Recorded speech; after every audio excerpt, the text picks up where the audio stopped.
સુરતના રાંદેર વિસ્તારમાં આવેલા મેઇન રોડ પર ગણપતિ મંદિર નજીક લાવારીસ બેગ મળી આવતા ચકચાર મચી ગઈ હતી।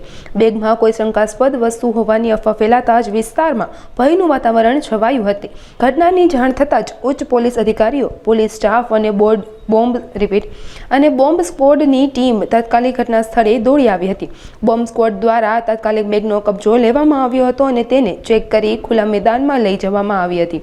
જોકે લાવારીસ બેગ ખોલતા તે ખાલી મળી આવી હતી, જેના પગલે પોલીસે અને સ્થાનિક લોકોએ નિરાંતનો શ્વાસ લીધો હતો।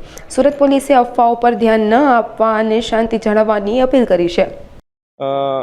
આજે મેઇન રોડ છે જે રાંદેર થી ઓલપાડ તરફ જતો રોડ છે, જે ટ્રાફિક આવાગમન વાળો રોડ છે, એ રોડ પર ટ્રાફિકનું પોઈન્ટ છે। પોઈન્ટ પર સવારે પોલીસ જ્યારે ફરજ પર આવેલ ત્યારે એમણે જોયેલ કે એક બિનવારસી બેગ પડી રહેલ છે, જેથી પ્રથમ તો આજુબાજુ તપાસ કરતા તેના કોઈ માલિક મળી ન આવેલ હોય, જેથી પોલીસ કંટ્રોલ રૂમને જાણ કરેલ અને પોલીસ કંટ્રોલ રૂમ દ્વારા સંબંધિત અધિકારીઓને જાણ કરતા અમે તથા અમારા સિનિયર અધિકારીઓ સ્થળ પર વિઝિટ કરેલ।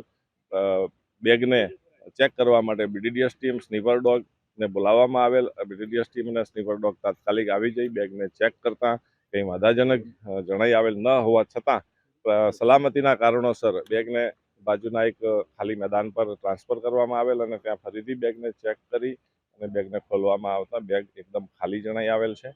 કોઈ પણ પ્રકારની ચીજ વસ્તુઓ છે નહીં, જૂના જેવી બેગ છે, સુટકેસ છે અને હાલ શાંતિ છે। પબ્લિકમાં તો બિલકુલ કોઈ એવું વાતાવરણ ફેલાયેલ નથી, કારણ કે સ્વાભાવિક છે કે ચાર રસ્તા પર પોલીસ ઊભી હોય એ રીતે જ પબ્લિક અમને ઓબ્ઝર્વ કરતી હતી, જેના કારણે કોઈ આ પ્રકારનું કોઈ દહેશત ફેલાયેલ નથી।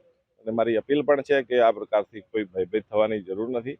કંઈ પણ એવું શંકાસ્પદ જણાઈ આવે તો પોલીસને જાણ કરશો અને પોલીસ એને ચેક કરીને યોગ્ય નિકાલ કરશે।